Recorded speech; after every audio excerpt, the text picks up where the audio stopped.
Shalom, Assalamualaikum warahmatullahi wabarakatuh.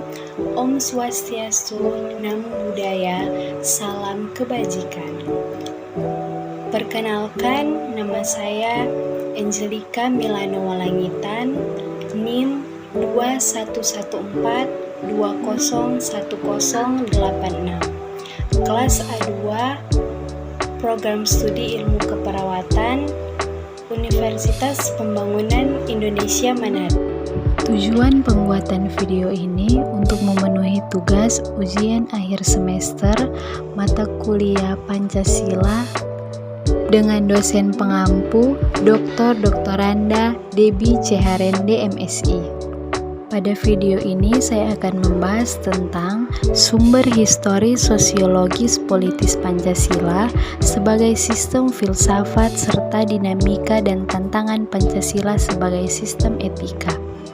Pentingnya Pancasila sebagai sistem etika terkait dengan problem yang dihadapi bangsa Indonesia sebagai berikut. Pertama, banyaknya kasus korupsi yang melanda negara Indonesia sehingga dapat melemahkan sendi-sendi kehidupan berbangsa dan bernegara. Yang kedua, masih terjadinya aksi terorisme yang mengatasnamakan agama sehingga dapat merusak semangat toleransi dalam kehidupan antar umat beragama dan meluluhlantakan semangat persatuan atau mengancam disintegrasi bangsa. Yang ketiga, masih terjadinya pelanggaran hak asasi manusia atau HAM dalam kehidupan bernegara seperti kasus penyerbuan lembaga permasyarakatan Cebongan Yogyakarta pada tahun 2013 yang lalu. Keempat, kesenjangan antara kelompok masyarakat kaya dan miskin masih menandai kehidupan masyarakat Indonesia. Yang kelima, ketidakadilan hukum yang masih mewarnai proses peradilan di Indonesia seperti putusan bebas bersyarat atas pengedar narkoba asal Australia. Yang keenam, banyaknya orang kaya yang tidak bersedia membayar pajak dengan benar, seperti kasus penggelapan pajak oleh perusahaan, kasus Panama Papers yang menghindari atau mengurangi pembayaran pajak. Sumber historis, Orde Lama, Pancasila sebagai sistem etika masih berbentuk sebagai filosofis Grensleg atau Weltanschauung, artinya nilai-nilai Pancasila belum ditegaskan ke dalam sistem etika, tetapi nilai moral terdapat pandangan hidup masyarakat. Orde Baru, Pancasila sebagai sistem etika disosialisasikan melalui penataran P4 dan diinstitusionalkan dalam wadah BP7 menghasilkan penjabaran kelima sila dengan memudahkan pemahaman tentang butir-butir sila. Reformasi, Pancasila sebagai sistem etika tenggelam dalam hiruk-pikuk perebutan kekuasaan yang menjurus kepada pelanggaran etika politik. Sumber sosiologis sebagai sistem etika dapat ditemukan dalam kehidupan masyarakat berbagai etnik di Indonesia, misalnya orang Minangkabau dalam hal bermusyawarah, memakai prinsip bulat air oleh pembulu, bulat kata oleh mufakat.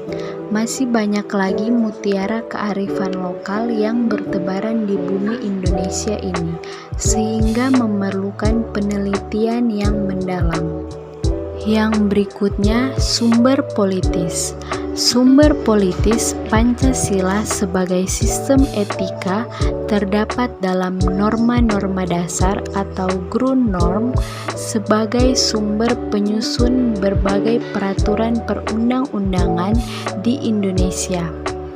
Hans Kelsen mengatakan bahwa teori hukum itu suatu norma yang berbentuk piramida politik tujuan aksi sarana.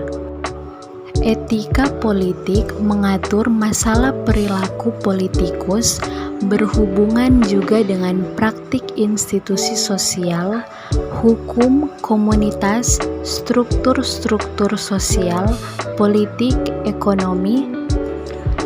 Dimensi tujuan terumuskan dalam upaya mencapai kesejahteraan masyarakat dan hidup damai yang didasarkan pada kebebasan dan keadilan. Dimensi sarana memungkinkan pencapaian tujuan yang meliputi sistem dan prinsip-prinsip dasar pengorganisasian, praktik penyelenggaraan negara, dan yang mendasari institusi-institusi sosial. Kemudian dimensi aksi politik berkaitan dengan pelaku pemegang peran sebagai pihak yang menentukan rasionalitas politik. Sebelum saya mengakhiri video pada kali ini, saya mengajak teman-teman semua untuk bergabung bersama kami di Universitas Pembangunan Indonesia Manado yang memiliki 6 fakultas, yaitu Fakultas Pertanian, Prodi Agribisnis, Fakultas Hukum, Prodi Hukum, Fakultas Teknik, Prodi Teknik Elektro dan Teknik Sipil, Fakultas Ilmu Sosial Ilmu Politik, Prodi Ilmu Politik, Fakultas Sastra, Prodi Sastra Inggris, Fakultas Keperawatan, Prodi Ilmu Keperawatan, dan Profesi Nurse.